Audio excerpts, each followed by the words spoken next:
बच्चों, पत्र दो प्रकार के होते हैं, औपचारिक और अनौपचारिक।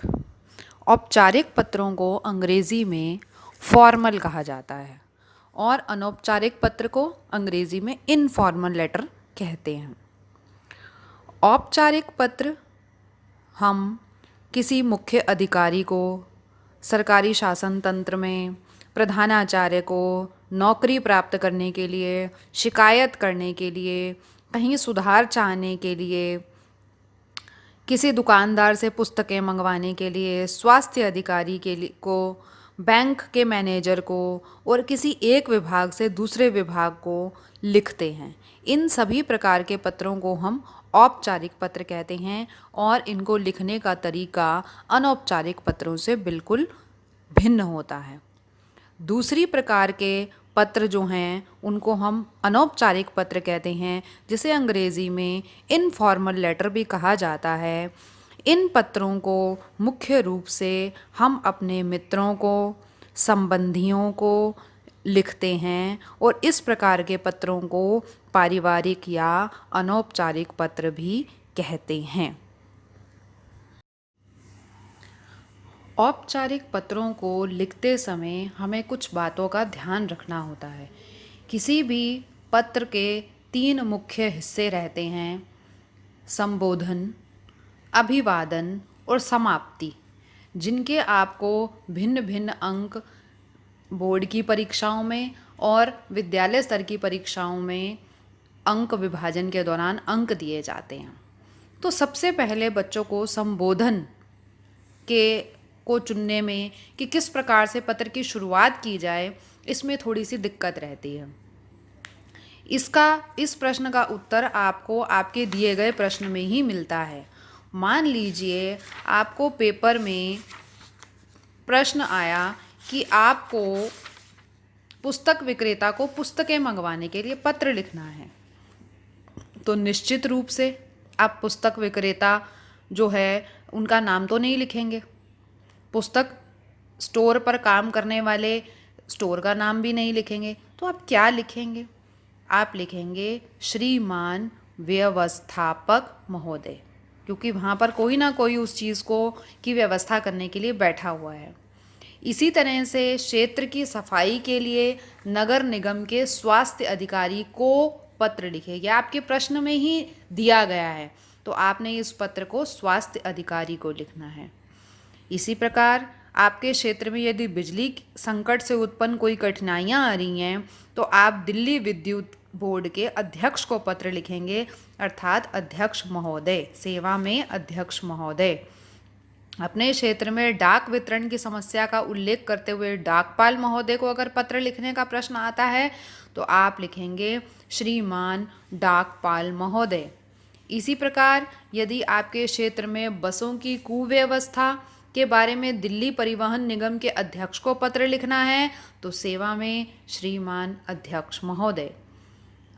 इसके अतिरिक्त स्थानीय थाना अध्यक्ष को पत्र लिखकर साइकिल चोरी होने की रिपोर्ट लिखवानी है, तो आप थाना अध्यक्ष महोदय को पत्र लिखकर अपनी बात को कहना शुरू कर सकते हैं।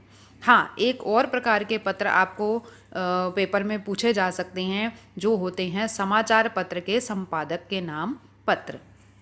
मान लीजिए दिल्ली में बढ़ती हुई आपराधिक प्रवृत्तियों की ओर अधिकारियों का ध्यान आकृष्ट कराते हुए आपको समाचार पत्र के संपादक को पत्र लिखना है, तो आप लिखेंगे सेवा में श्रीमान संपादक महोदय जी। संबोधन के तुरंत बाद हमें संबोधित अधिकारी के विभाग का नाम लिखना होता है। जैसे यदि आपने स्वास्थ्य अधिकारी को पत्र लिखा है, तो आप दिल्ली नगर निगम, यदि आप बिजली से के संकट के विषय में पत्र लिख रहे हैं, तो दिल्ली विद्युत बोर्ड, डाक वितरण की समस्या को लेकर अगर आप चिंतित होकर पत्र लिख रहे हैं, तो डाकघर को, और अगर आप किसी समाचार पत्र के संपादक को पत्र लिख रहे हैं, तो आप नव भारत टाइम्स, हिंदुस्तान टाइम्स, दैनिक जागरण आदि किसी भी पत्र का नाम, समाचार पत्र का नाम लिख सकते हैं। इसके तुरंत बाद उस क्षेत्र का नाम, जिस क्षेत्र की आपकी समस्या है, और उसके बाद नई दिल्ली लिखकर ऊपर का हिस्सा आपका कंप्लीट हो जाता है। फिर एक लाइन का गैप देकर आप लिखेंगे विषय। विषय चुनने में भी आपको कोई भी दिक्कत नहीं आती, क्योंकि आपको जो प्रश्न दिया गया है ठीक उसी में से आपने उस विषय को लिखना है। विषय का मतलब होता है कि आप किसी भी व्यक्ति को पत्र क्यों लिख रहे हैं। जैसे स्वास्थ्य अधिकारी को अगर पत्र लिख रहे हैं तो निश्चित रूप से सफाई के संबंध में विषय रहेगा, और बिजली संकट से उत्पन्न समस्या है तो बिजली की समस्या के संबंध में आप पत्र लिख रहे हैं। अगर आपको दिल्ली परिवहन निगम की बसों की कुव्यवस्था के बारे में सूचना देते हुए पत्र लिखना है तो आप लिखेंगे क्षेत्र में बसों की अव्यवस्था के संबंध में। थाना अध्यक्ष को किसी चोरी की रिपोर्ट लिखवाने के विषय में पत्र लिख रहे हैं तो आप लिखेंगे विषय मेरा है साइकिल चोरी होने की सूचना। बस इतना लिखने के बाद आप एक लाइन का और गैप देंगे, फिर लिखेंगे आप अभिवादन, यानी कि आप महोदय महोदया जिस भी मान्यवर जिस भी अभिवादन से संबंधित अधिकारी को अभिवादन करना चाहते हैं। इसके बाद आपकी जो पत्र है उसकी पहली 2 पंक्तियों में यदि तो आप प्रार्थना पत्र लिख रहे हैं तो आप सभी ने निवेदन यह है कि मैं अपना नाम आपने नहीं लिखना है, जिस क्षेत्र में आप रह रहे हैं उस जगह का नाम भी आपने नहीं लिखना है। आपने अ ब स या मैं क नाम का व्यक्ति आपको ये सूचित करता हूँ, इस तरीके से आपने अपने पत्र को लिखना है। और अपनी शिकायत केवल 2 पंक्तियों में, जैसा कि आपने विषय में देखा कि कम से कम शब्दों में उसमें पूरे पूरे वाक्य नहीं लिखने होते हैं, कम से कम शब्दों में अपनी बात कहनी होती है। अब उसको पूरे वाक्य बनाकर पत्र की शुरुआत की पहली 2 लाइनों में आपने उसको वाक्य बनाकर संबंधित अधिकारी को इसकी सूचना देनी होती है, वे आप लिखेंगे। उसके बाद नीचे की 5 से 6 लाइनों में आप एक नया पैराग्राफ बनाएंगे। उस परेशानी से आपको किन किन दिक्कतों का सामना करना पड़ रहा है उसके बारे में आप प्रकाश डालेंगे। जैसे गंदगी बहुत है तो मच्छर, मलेरिया, पानी नहीं आता तो पीने के पानी के बिना जीवित कैसे रहें, और रात को 2 बजे पानी आ रहा है या बिजली चली जा रही है तो हम परीक्षा के दिनों में पढ़ाई कैसे करें, गर्मी का भयंकर सामना करना पड़ रहा है, फैक्ट्रियों में काम बंद है, कोई काम कर नहीं पा रहा। इस प्रकार की समस्याओं को आप उजागर कर सकते हैं। उसके बाद एक और पैराग्राफ रहेगा, मतलब पैराग्राफ जब आपने महोदय लिखा तो कुल मिला के आपको अपने पत्र के उस हिस्से को 3 पैराग्राफ में बांटना है। एक तो आपका इंट्रोडक्टरी पार्ट रहेगा जिसमें आप 2 लाइनों के अंदर समस्या को आप बताते हैं। उसके बाद उससे आपको किन कठिनाइयों, आप क्यों पत्र लिख रहे हैं, कोई और क्यों नहीं पत्र लिख रहा, इसका मतलब आप या तो पूरे मोहल्ले की समस्या को उनके आगे रखना चाह रहे हैं या फिर आपको व्यक्तिगत तौर पे उससे कुछ समस्या है उसको आप संबंधित अधिकारी तक पहुंचाना चाहते हैं। उस पैराग्राफ में आपने उसका वर्णन कर दिया।